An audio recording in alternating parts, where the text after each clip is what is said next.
11월 달에 한번 말씀드린 적이 있는데 중간에도 한번 했나? 그 네이버 밴드에 보면 공인중개사 민법 이정환 숫자 4 거기에 이제 매일 자료를 올리고 있는데 11월 달부터 기초 용어를 올리다가 이제 34번부터는 우리 시험 보면 103조부터 조문을 좀 쉽게 해설해서 그 자료를 올리고 있어요. 그러니까 이동 중에 보시면 돼요. 이동 중에 왔다 갔다 할 때 유튜브 보면서 흐흐 하지 마시고 예?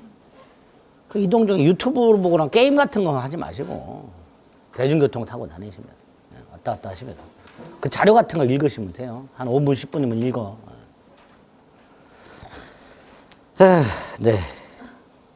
가랑비 옷 젖는다고 책상에 딱 본격적으로 앉아서 공부하는 것도 공부지만 쉬는 시간에 이동 중에 밥 먹을 때 화장실에서 틈틈이 보는 거 이거 쌓이면 무섭습니다. 쌓이면 무서워요. 안 해보셨죠? 해보세요. 무서워요. 당장은 효과가 미약해도 7, 8월 때로 가면 그 끝은 심히 창대해집니다. 해보세요. 가랑비 옷 젖듯이 읽어주시면 돼.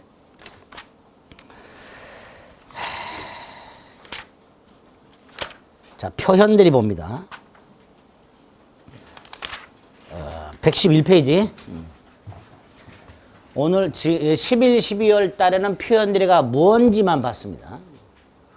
오늘은 조금 더 나가서 표현들의 기본적인 효과까지 볼 겁니다.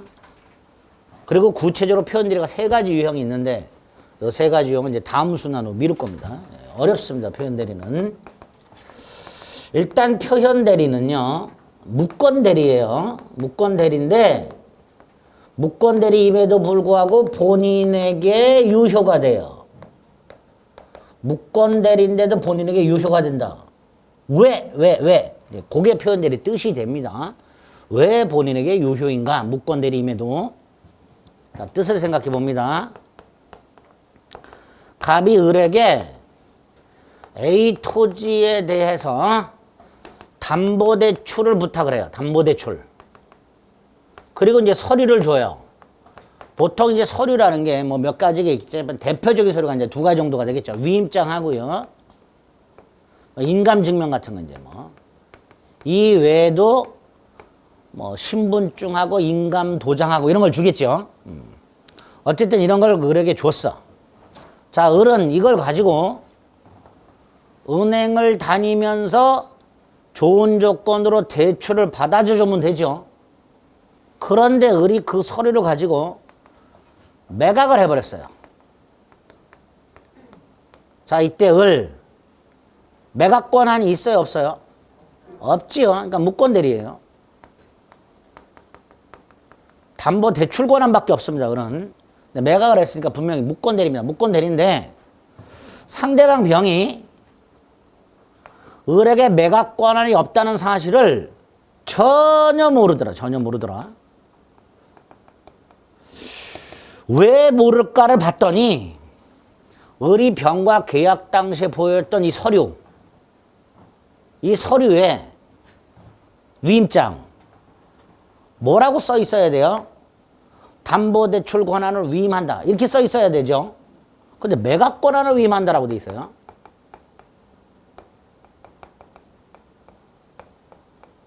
그 다음에 인감증명서에 공란으로 딱 돼 있더란 말이죠. 공란으로 되어 있는 걸 을이 매도용으로 자필로 써가지고 병에게 보여줬어요. 그런 병은 갑이 써준 인감증명서 위임장과 인감증명서를 보니까 매각 권한을 위임한다고 돼 있고 인감증명서 용도란에 매도용이라고 돼 있으니까 철석같이 을에게 매각 권한이 있다고 믿을 수밖에 없겠죠. 다시 말해서 을이 매각 대리권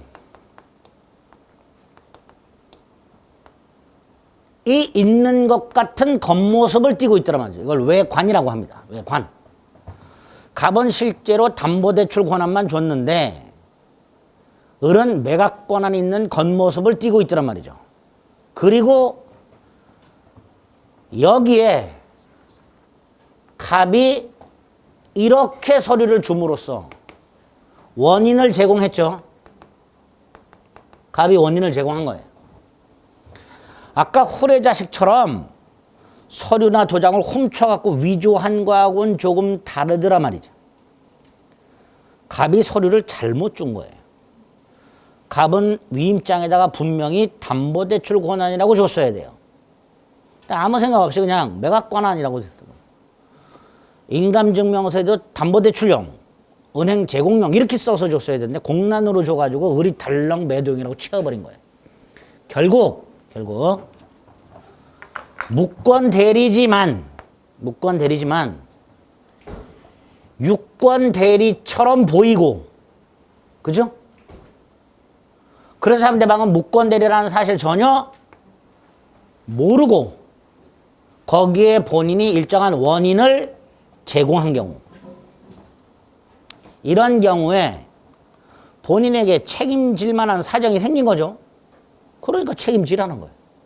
이런 걸 표현대리를 한다. 이런 걸 표현대리를 한다. 그죠? 어렵지 않아요. 자, 이렇게 표현대리는 무권대리지만 본인에게 유효라 그랬어요. 이런 게 세 가지 유형이 있습니다. 우리 민법에 125조 대리권 수여 표시한 표현들이, 126조 권한을 넘은 표현들이, 129조 권한 소멸의 표현들이. 자, 이 세 가지 유형은 나중에 살펴볼 겁니다. 세 가지가 있다 이렇게 생각하시면 되고요. 다만 요 125조, 126조, 129조 조문을 보면 요 조문에 제3자가 등장해요. 제3자 조문에. 이때 제3자는 우리가 알고 있는 선의의 제3자에게 대항하지 못한다 그 제3자, 또는 사기 강박을 하는 제3자, 또는 제3자를 위한 계약의 제3자가 아니고요. 무권 대리인과 거래 행위를 한 직접 상대방 을 조문에서 제3자라고 해놨습니다. 그래서 여러분들이 앞으로 조문을 볼 때 거기에 제3자가 나오면 이놈이 누군지를 꼭 구별을 좀 해내셔야 돼요. 보호받는 제3자인지, 사기 강박을 하는 제3자인지, 나중에 계약법을 가면 제3자를 위한 계약에 제3자가 또 나옵니다.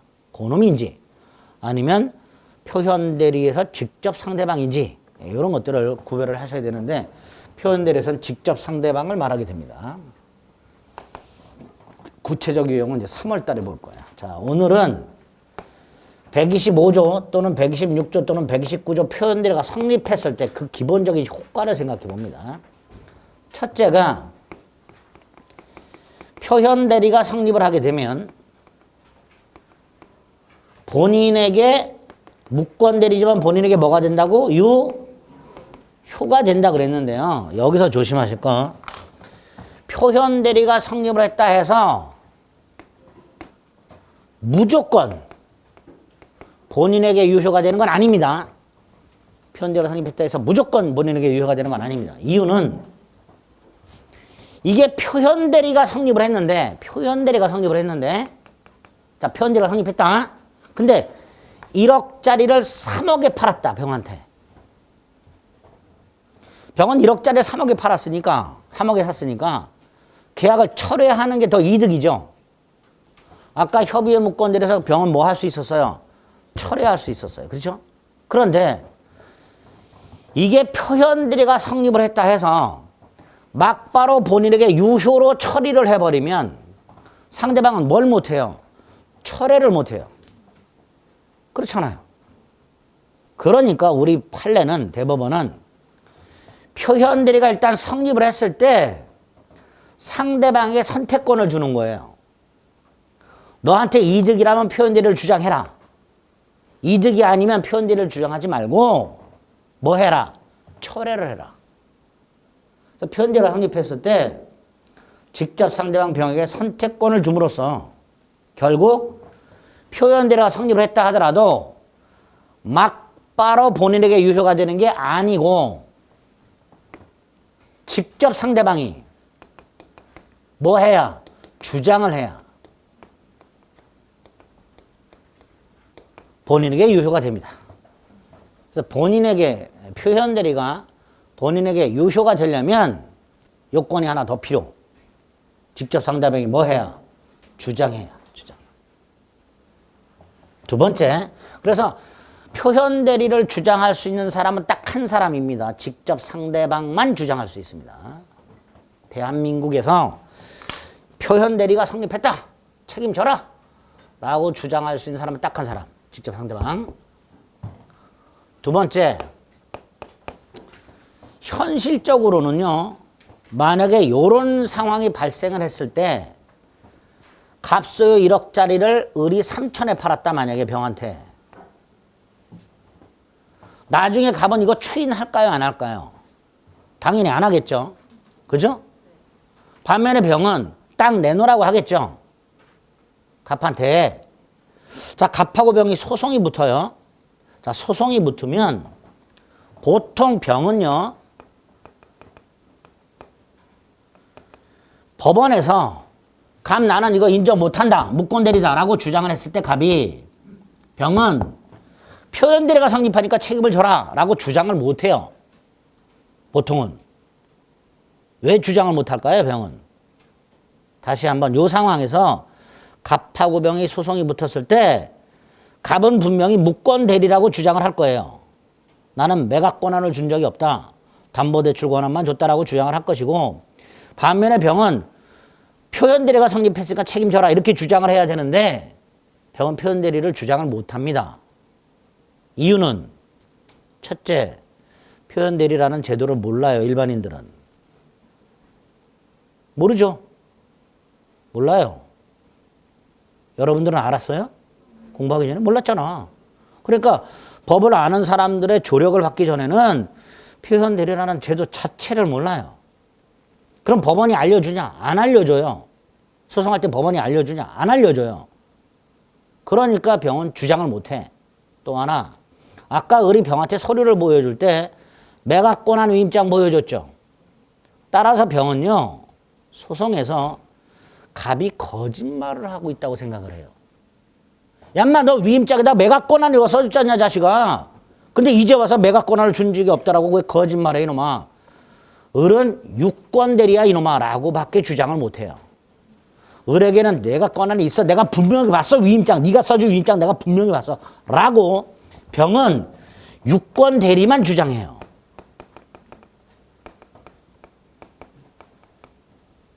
실제 소송에서는. 그런데 법원이 봤을 때 유권대리가 아니야. 법원이 각종 증거를 봤더니 근데 유권대리는 아닌데 무권대리인데 표현대리야. 그럼 법원이 병이 주장을 하지도 않은 표현대리를 인정을 해서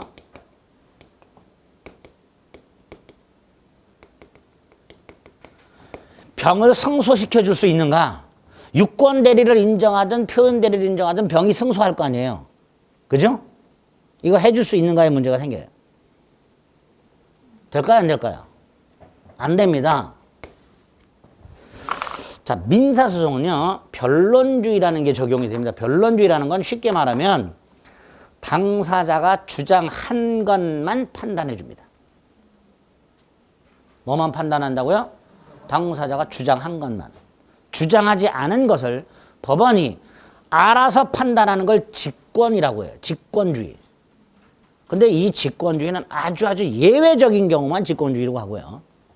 원칙이 변론주의예요.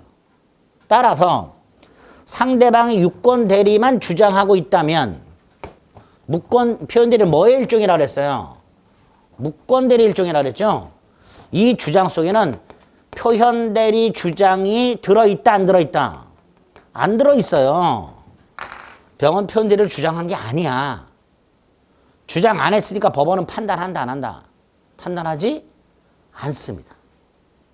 그러니까 병이 유권 대리만 뒤져라 주장하고 있을 때 법원이 봤을 땐 유권 대리가 아니라면 병은 패소를 하게 됩니다. 네? 꼭 기억하셔야 돼요. 잘 나와요 지문이. 상대방이 소송에서 유권 대리만을 주장하고 있다면 그 유권대리에 관한 주장 속에는 무권대리의 일종인 표현대리에 관한 주장은 포함되어 있지 않으므로 병원 표현대리를 주장한 적이 없으므로 법원은 직권으로 표현대리를 판단해 주지 않습니다. 기억하셔야 돼요.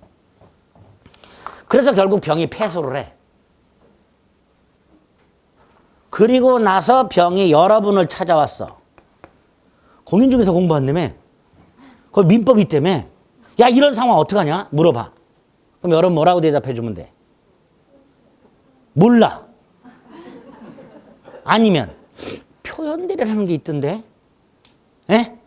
아는 척 해야지. 아는 척 해야 돼. 뭐가 있다고?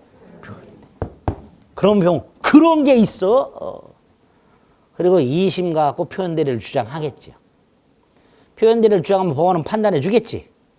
그죠? 봤더니 표현대리가 성립했어. 그리고 병이 주장을 했어. 그래서 법원은 표현대리를 인정하고 가백에 책임져라 라고 하겠죠. 그죠? 가백에 책임져라 그럴 거예요. 상대방이 표현대리를 주장했고 법원의 표현대리를 인정하게 되면 법원은 가백에 책임을 지라고 판결을 할 겁니다. 이때 갑이 이렇게 주장을 합니다. 갑이. 판사님. 제가 서류를 잘못 써줬으니까 책임을 지기는 지겠습니다마는 병에게도 잘못이 있습니다. 그래서 법원이 무슨 잘못이냐 그랬더니 병은 을과 계약 당시 저에게 확인을 한 적이 없습니다. 만약에 병이 을과 계약 당시에 저에게 확인만 했더라면 을에게 매각 권한이 없다는 걸 알 수 있었음에도 확인을 하지 않았습니다. 즉 병에게 뭐가 있다? 과실이 있습니다. 그러니까 그 과실만큼을 까고 책임을 지겠습니다. 라고 갑의 책임을 감경해달라고 주장하는 경우가 생겨요. 갑이. 책임을 줄여달라고. 그걸 과실상계라고 합니다. 여기에 대해서 우리 대법원이 이렇게 결론을 내립니다. 표현대리가 성립했다는 것은 상대방은 선의 무과실이다 이놈아. 따라서 병이 을과 계약 당시에 갑 너에게 확인하지 않은 과실이 설령 있다 하더라도 그건 고려 대상이 아니다 이놈아. 그러니까 과실상계할 수 없고 갑 너의 책임을 감경할 수 없으니 너는 100% 전적인 책임을 져라 라고 판결을 합니다. 이것도 무지막지하게 중요해요. 두 개. 표현대리 효과 두 개. 아주 중요합니다. 이해되시죠? 이해됐어. 외우면 돼. 집에 가면 이해는 다 까먹어. 뭐라 했는데 이해하는 그 과정을 다 까먹어요. 결론을 기억하시면 되는 거예요. 자, 네 번째. 마지막 효과. 갑 증권회사나 투자신탁회사가 있어. 라임, 옵티머스 뭐 이런 애들. 그런데 이거 법인이죠. 그죠? 대리인을 통해서 계약을 합니다. 직원, 병하고 투자계약. 자, 이때 증권회사나 투자신탁회사는 투자 상품을 만들죠.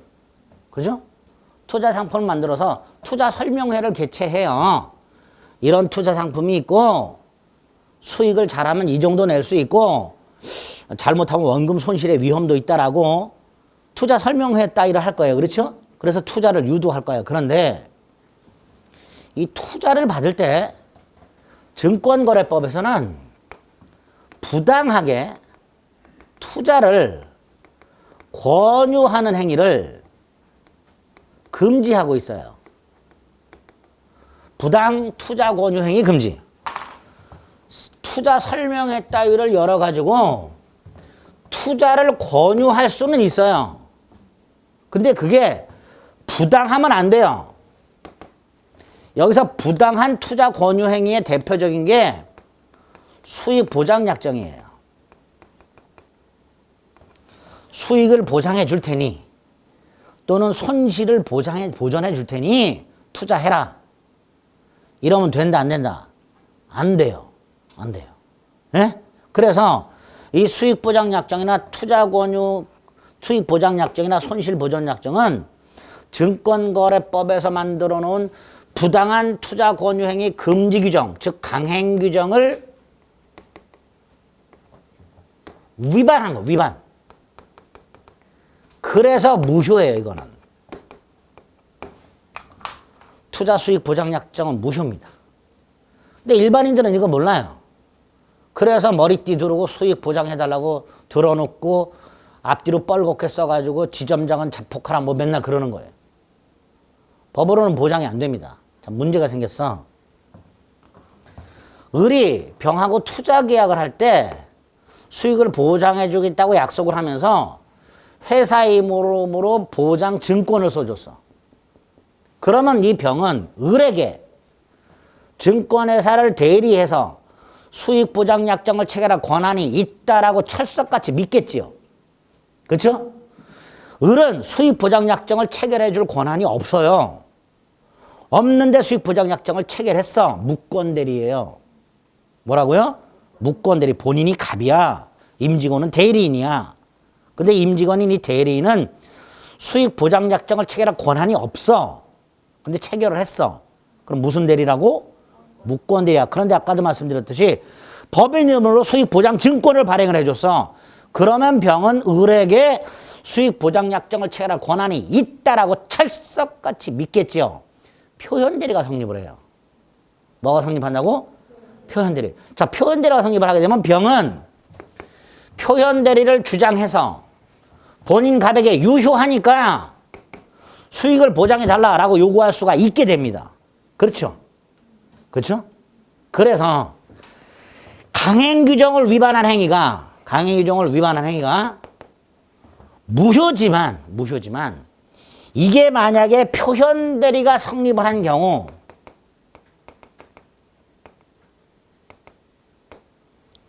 상대방은 표현 대리를 주장해서 본인에게 유효니까 책임지라고 할 수 있는가? 즉 표현 대리를 적용할 수 있는가의 문제가 생긴 거예요. 무권 대리인의 행위가, 을의 행위가 강행 규정을 위반하여 무효지만 표현 대리가 성립을 했으니까 상대방은 표현 대리를 주장해서 유효라고 할 수 있느냐의 문제가 생긴 거예요. 1번 있다, 2번 없다. 병은 주장할 수 있다, 1번 표현 대리를. 2번 없다. 몇 번? 찍어 50% 확률인데 뭘?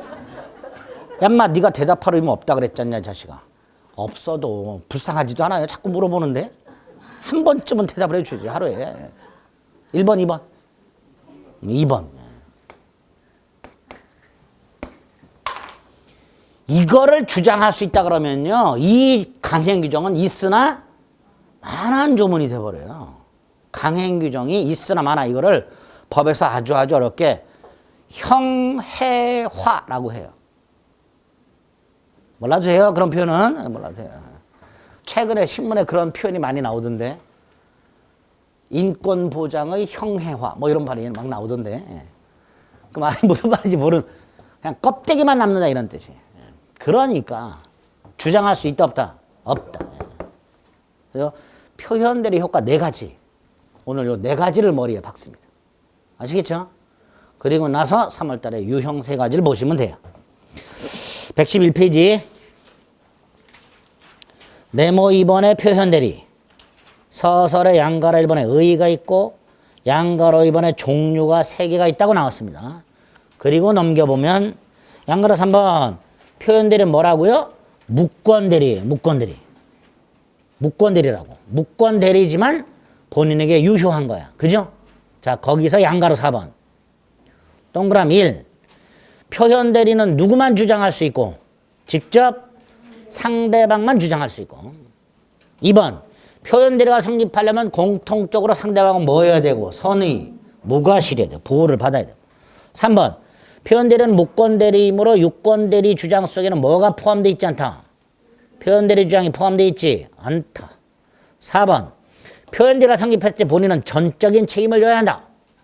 상대방의 과실을 까고 과실상계 책임을 감경할 수는 없다. 5. 강행규정 위반 무효에다가 표현대리를 적용해서는 안 된다. 그죠? 네, 그런 것들 쫙 1, 2, 3, 4, 5 5개. 네. 어려운 내용이에요. 어려운 내용인데 네, 설명을 드렸으니까 이해 암기를 꼭 해주시기 바랍니다. 됐죠? 네, 오늘 표현대리는 요 정도만 봅니다. 가운데 있는 거 괜히 보면서 스트레스 받지 마세요. 124페이지. 예제. 대리권 없는 을이 갑을 대리하여 갑의 땅과 병과 임대차를 했다. 갑의 땅이다. 1. 무권 대리잖아요. 그렇죠? 대리권 없는 을이라고 되어 있으니까. 동그라미 1. 갑이 추인하지 않으면 효력이 없다. 맞죠? 2. 갑은 묵시적으로 추인할 수도 있다. 3. 병이 계약 당시 을에게 대리권 없음을 알았다. 악의라 하더라도 최고할 수 있다. 3번 틀렸죠? 있다고로 남아. 있다고. 어려운 것 같아도 아무것도 아니야. 4번 됐고 5번. 갑이 추인하면 그 계약은 언제부터 효력이 생겨? 계약 시에 소급하여.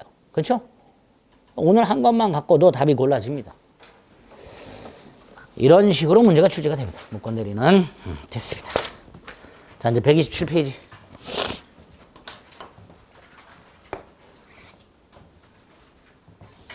무효와 취소가 나왔는데 먼저 무효. 무효하고 취소는 공이 앞에서 봤던 거 법률 행위가 계약이 일반적 유효요건 또는 특별 유효요건을 갖추지 못해. 그럼 무효죠. 그죠? 또는 경우에 따라서 뭐 할 수 있었어? 취소. 착오나 사기 강박 같은 거. 그렇죠? 그거 말하는 거예요. 그거 이제 모아가지고 정리하는 거예요. 그 중에 먼저 무효는 처음부터 효력이 있다 없다? 없다. 계약이 처음부터 효력이 없다. 자, 계약이 처음부터 효력이 없다. 무슨 뜻? 권리 의무가 발생하지 않는다. 이런 뜻이죠. 효력이 없다라는 건 처음부터 권리 의무가 발생하지 않는다라는 거예요. 매매계약의 경우 대금 청구권 없어. 대금 지급 의무 없어. 처음부터 아예. 그걸 뭐라 한다? 무효라 한다. 그 무효 사유가 굉장히 많아요. 그래서 교재마다 무효 사유를 잔뜩 나열하고 있는 교재들이 많은데 전혀 안 봐도 됩니다. 무효 사유는. 자, 세 번째. 이 종류를 좀 구별하셔야 됩니다. 첫째가 절대적 무효라는 게 있고 상대적 무효라는 게 있습니다. 절대적 무효, 상대적 무효. 절대적 무효와 상대적 무효는 학자들이 우리 민법 조문에 이러이러한 행위는 무효다로 끝난 조문이 있고 무효다. 그런데 선의의 제3자에게는 대항하지 못한다가 추가되어 있는 내용들이 있더라. 그거 가지고 구별하는 거예요.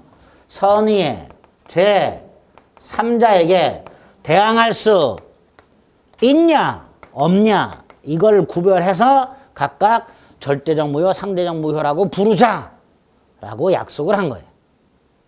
그러니까 절대 무효, 상대 무효는 나중에 확정적 무효, 불확정적 무효하고 자꾸 헷갈리시는 분들이 계셔. 그거 헷갈리면 안 돼요. 절대 무효, 상대 무효는 누구와의 관계다? 선의의 제3자와의 관계. 그리고 이게 원칙이에요. 절대적 무효가. 대부분이 절대적 무효야. 그리고 예외가 상대적 무효고 우리 시험법에 대표적으로 두 개가 등장하죠. 107조 2항 비진입 표시가 무효인 경우와 108조 2항 허위 표시 무효인 경우. 공통적으로 107조 2항, 108조 2항 다 뭐라고 돼 있어요? 선의의 제3자에게 대항하지 못한다. 이게 상대적 무효예요. 두 번째가 전부 무효가 있고 일부 무효가 있습니다. 전부 무효는 말 그대로 계약 전체가 무효입니다. 계약 전체가. 자, 일부 무효가 문제인데요. 이런 판례가 있습니다. 갑과 을이 갑소유 땅과 건물을 일괄하여 매매했습니다. 일괄 매매. 매매 계약서가 하나야. 일괄 매매를 했어요. 그런데 이 땅이 토지거래 허가구역 내에 있고 허가를 받지 않은 상태야. 토지거래 허가구역 내에서 허가를 받지 않은 토지 매매는 무효입니다. 이건 조금 이따 볼 거예요. 이렇게 토지거래 허가구역 내에서 허가를 받지 아니한 토지 매매 계약은 무효. 그러면 토지 건물 일괄 매매 계약 중에서 토지 부분만 무효죠. 즉 일부만 무효예요. 이렇게 계약의 일부가 무효일 때 137조 원칙이 전부 무효로 한다. 이렇게 전부 무효. 원칙이 전부 무효로 한다. 따라서 토지거래 허가를 받기 전 토지는 물론이고 건물 부분도 무효. 따라서 갑은 건물 대금만 먼저 청구할 수 없고 을도 건물만 먼저 이전 등기 청구할 수 없다. 이렇게 되는 거예요. 결론이 그렇게 나오는 거예요. 그죠? 갑이 을에게 야 토지거래 허가 전이라도 돈이 필요하니까 건물 대금이라도 먼저 내놔. 을은 못 줘.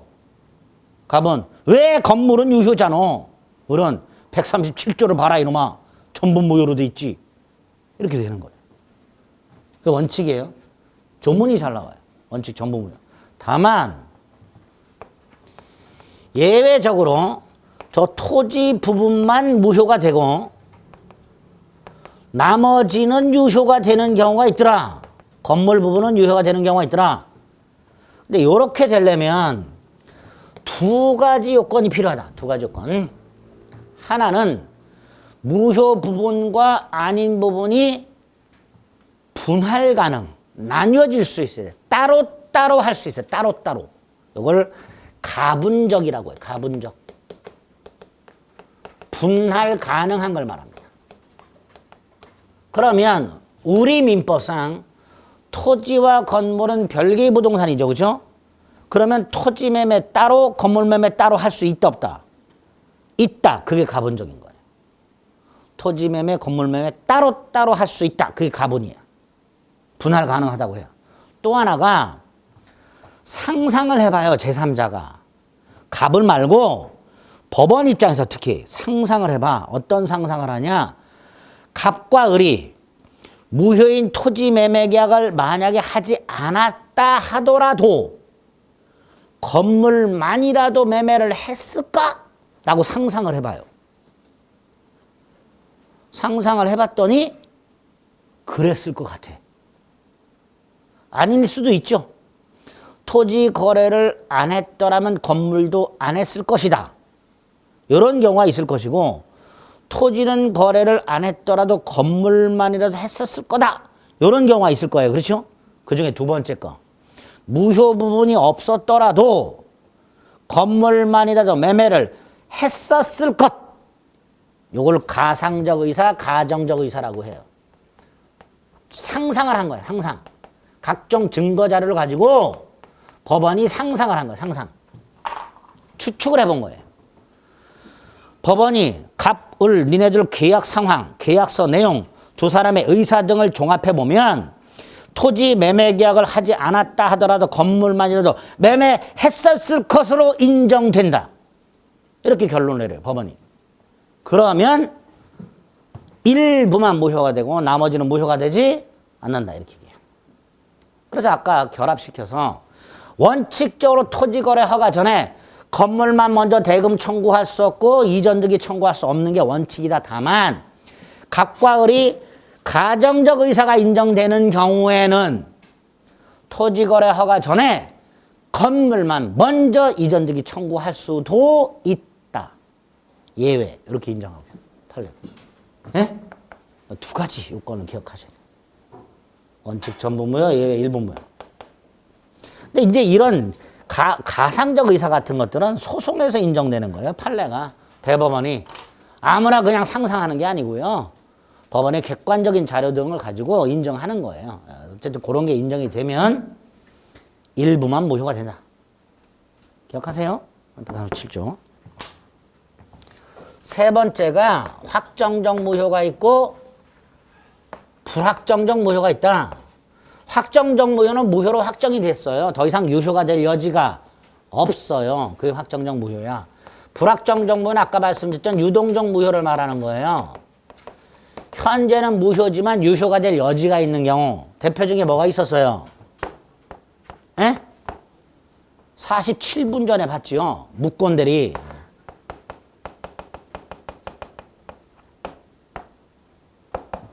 먼 옛날 들은 게 아니야. 유동적 무효라 그랬잖아요. 무권대리. 무권대리는 무효지만 본인이 뭘 하면 추인을 하면 유효가 되니까 유동적 무효 상태 이렇게 되겠죠. 그죠?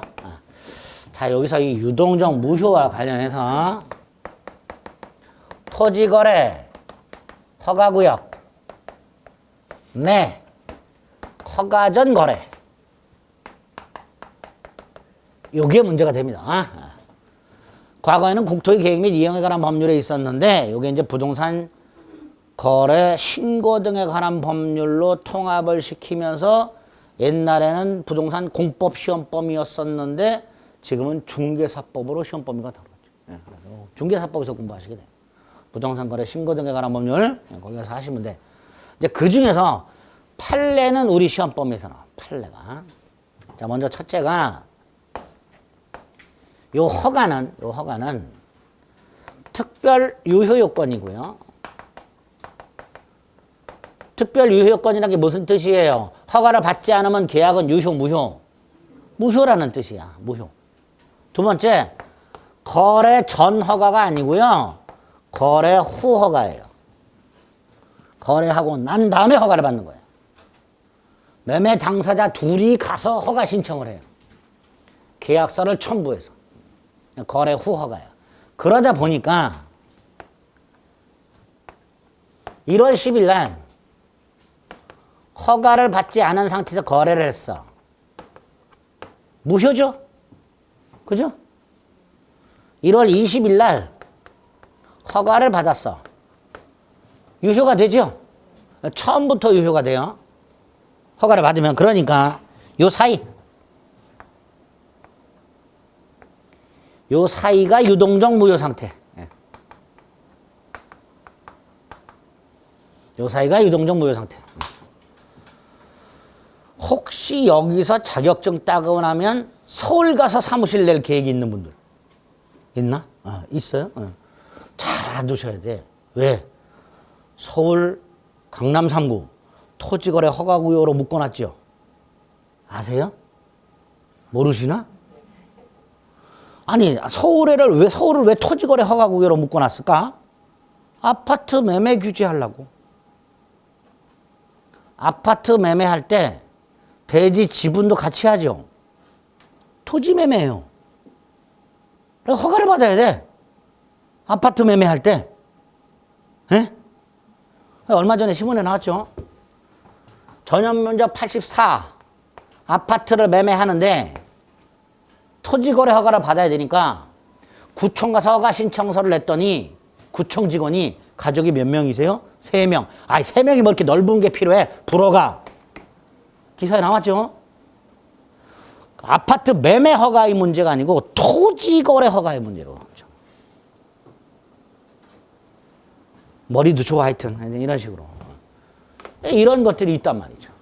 여러분들이 나중에 토지거래 허가구역 내 땅 매매를 중개하시는데 의뢰인이 물어봐. 뭐예요 이거? 대답을 못해. 저도 잘 몰라요. 공부는 했는데 잘 몰라요. 그럼 안 되잖아. 알아둬야지. 이런 상태에서 어떤 일이 벌어질 수 있는가, 이런 거 설명을 해 주셔야 된단 말이죠. 그래서 잘 물어봐요. 우리 시험에는. 그리고 지금부터 말씀드린 건 다 대법원 판례입니다. 민법에는 규정이 없습니다. 자, 먼저 토지거래 허가구역 내에서 허가전 거래 행위는 유동적 무효라 그랬죠? 네, 그런데 처음부터 확정적으로 무효인 경우가 있어요. 처음부터 확정적으로 무효인 경우. 유동적 무효가 아니라 아예 처음부터 확정적으로 무효인 경우가 있어요. 어떤 경우냐? 대표적인 게 토지거래 허가구역 내 땅이 가불병 순차 매각이 됐는데 이 자식이 미등기 전매를 했어. 원래 을은 미등기 전매를 왜 한다 그랬어요? 세금 안 내려고 한다 그랬죠? 그죠? 근데 토지거래 허가구역에서는 세금 안 낼 목적에다 플러스 목적이 하나 더 있어요. 뭐? 허가를 회피할 목적. 가불거래 허가, 을병거래 허가를 회피할 목적. 세금 회피 목적 외에 허가를 배제, 잠탈이라는 건 몰래 회피한다는 뜻이에요. 이 목적으로 계약을 한 거야. 이 목적으로. 토지거래 허가구역이 아닌 곳에서는 세금 회피 목적만 있으니까 유효로 처리하고 세금을 뜯어내면 돼.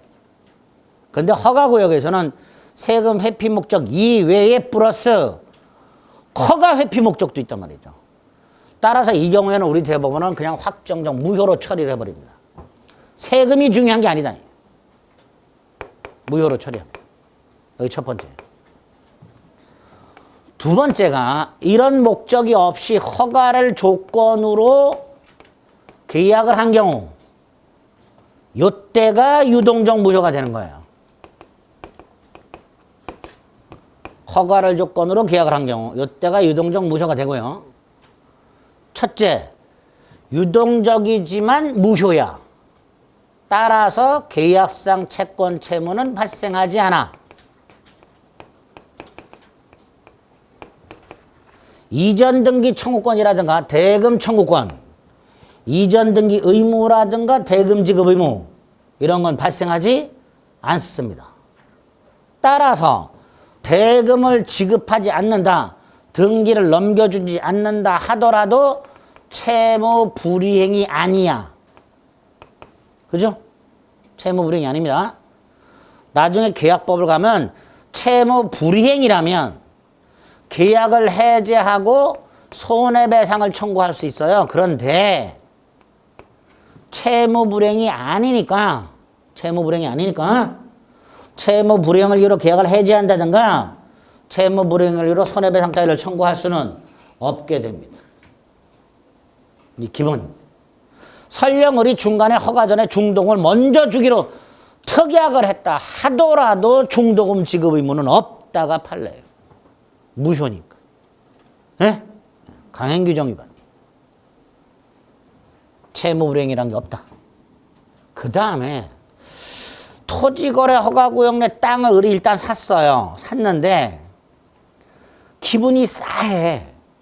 이놈이 또 팔아먹을 것 같아. 이중매매.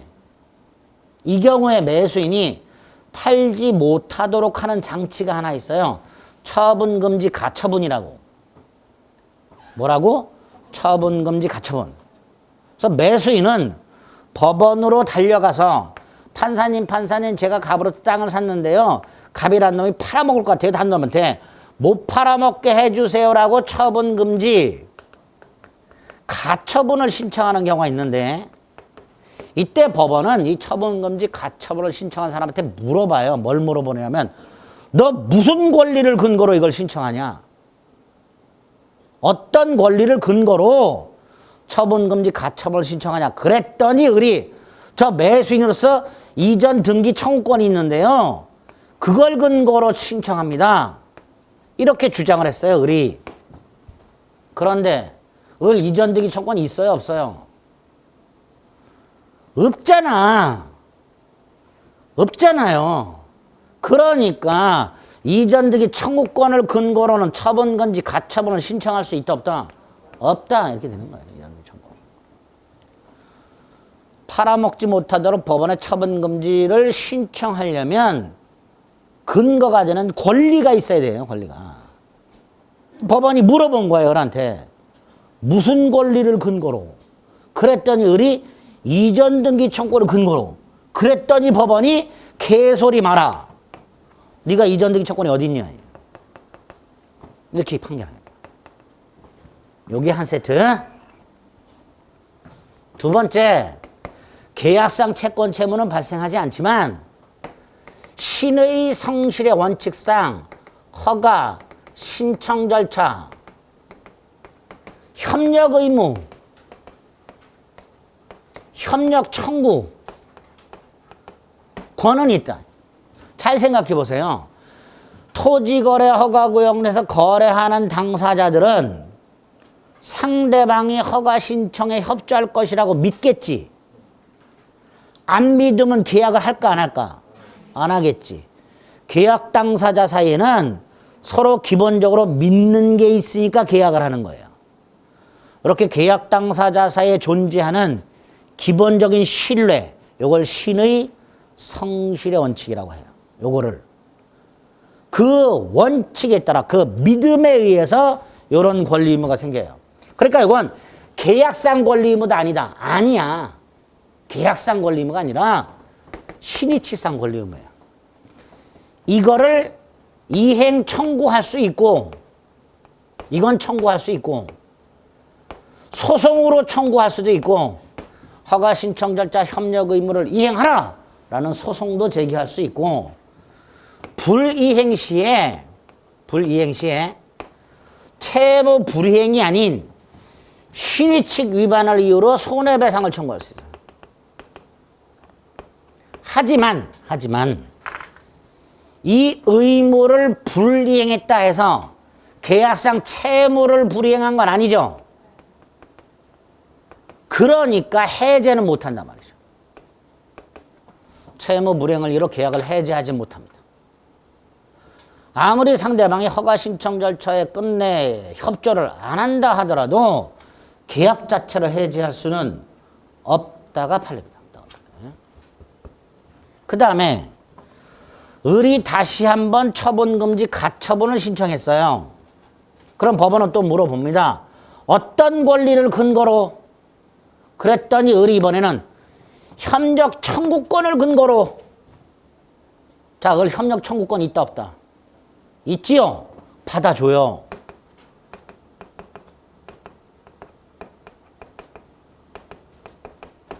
받아준다 말이죠. 이건 있으니까. 그래서 이전 등기 청구권을 근거로는 처분금지 가처분을 신청할 수 없지만 허가 신청 절차 협력 청구권을 근거로는 처분금지 가처분 할 수 있다. 이렇게 되어 있다. 세 번째, 계약을 하면서 을이 갑에게 계약금을 줬네. 이렇게 계약금을 주면 우리민법 565조에서는 계약금 해제라고, 계약금을 준 사람은 계약금을 포기하고 해제할 수 있고 계약금을 받은 사람은 배액을 상환하고 해제할 수 있다. 이렇게 되어 있어요. 그걸 여기다 적용할 수 있냐? 있다. 토지거래 허가를 받지 아니한 유동적 무효 상태에서 계약금을 수수한 경우 계약금 해제할 수 있다. 매수인은 계약금을 포기하고 매도인은 계약금을 배액을 상환하고 해제할 수 있다. 두 번째, 유동적 무효죠. 그죠? 뒤에서 보시겠지만 계약이 무효라면 이행하기 전이라면 이행할 필요가 없죠. 대금을 주기 전이라면 줄 필요가 없어요. 근데 줬어. 무효인데 줬어. 돌려받아야 되죠. 그걸 뭐라 그래요? 부당 이득 반환이라 그래요. 그러니까 계약금을 줬는데 무효네? 그러니까 그 준 계약금을 부당 이득 반환을 청구할 수 있는가의 문제가 생긴 거예요. 안 된다. 이거는. 부당 이득 반환 청구는요, 계약이 확정적으로 무효가 됐을 때 청구하는 거예요. 유동적 무효 상태에서는 을이 갑에게 지급한 계약금이 부당 이득인지가 아직 확정되지 않은 상황이에요. 그렇죠? 그러니까 유동적 무효 상태에서는 계약금을 부당이득 반환 청구할 수는 없다. 꼭 기억하십니다. 네 번째, 이 유동적 무효 상태에서 두 갈래 확정적으로 유효가 되는 경우와 확정적으로 무효가 되는 경우, 두 갈래로 가겠죠. 유동적 무효 상태가 결과적으로 두 갈래로 갈라질 것이다. 유효로 확정되는 경우와 무효로 확정되는 경우. 그죠? 자, 유효로 확정되는 경우, 오늘 암기 3개. 허가받은 경우, 구역 지정이 해제된 경우, 구역 지정 기간이 만료가 됐는데 재지정하지 않은 경우. 서울 같은 경우에 토지거래 허가구역으로 묶여있는 아파트 매매하는 분들이 허가받지 않고 버티고 있는 분들이 많아요. 왜? 서울시장 보선하고 나면 해제할 게 분명하거든. 버티고 있는 분들이 많아. 이렇게 허가를 받거나 구역 지정이 해제되거나 지정기간이 만료되는데 재지정하지 않으면 그 계약은 뭐가 된다? 유효로 확정이 된다. 반면에 확정적으로 무효가 되는 거 가장 기본이 뭐예요? 프로가. 그죠? 당사자 쌍방이 허가 신청 절차에 협력하지 않겠다라는 의사를 분명하게 밝힌 경우. 예를 들어서 1월 10일 날 허가받지 않고 거래한 각과 을이 그 후에 만나도 서로 생까, 연락도 안 해. 길거리에서 각과 을이 딱 만났어. 서로 확 돌아가. 협력할 생각이 전혀 없어, 서로. 즉 거래를 유지할 생각이 있다 없다? 전혀 없음이 밝혀진 경우. 요거 아주 어려운 판례가 하나 나와요, 나중에. 그거 나중에 볼 거예요. 그 다음에 이거 자꾸 밑에다 써서 여기로 뽑을게요. 2개. 세 번째, 당사자 일방이 어느 한쪽이 일방적으로 계약을 철회한 경우. 당사자 일방이 일방적으로 계약을 철회한 경우. 이때도 확정적으로 무효가 된답니다. 마지막으로 각과 을이 계약을 할 당시에 갑이 만취해 있었어. 또는 갑이 미성년자인데 부모 동의를 안 받았어. 또는 갑이 중여부에 착오가 있었어. 또는 갑이 사기 강박을 당했어. 그러면 각과 을의 계약은 허가를 받지 않았다는 것 이외의 별도의 무효 취소 사유가 있죠. 그죠? 그런 경우. 허가받지 않았다는 것 이외의 별도의 무효 또는 계약 취소 사유가 있다면 이걸 주장해라. 그러면 확정적 무효가 된다. 더 있는데 여기까지. 오늘 기본 강의 시간에 머릿속으로 외워야 될 게 이거예요. 달달달달 외우셔야 돼요. 괴롭죠? 괴로워. 민법은 괴로워요. 그리고 이제 3월달, 5월달에 판례 몇 개를 더 추가해야 돼. 여기에 써드린 거, 여기 설명드린 거보다 자주 나오진 않지만 그래도 간간히 나오는 판례가 몇 개 더 있어요. 더 있는데 일단 오늘 말씀드린 거 요게 기본입니다. 기본입니다. 무효의 종류를 봤어요. 무효의 효과하고 무효행위의 재생이 2가지가 남았습니다. 이 2가지는 잠시 쉬었다 보겠습니다. 여기까지 다 보고 나서 교재를 체크해 드리겠습니다.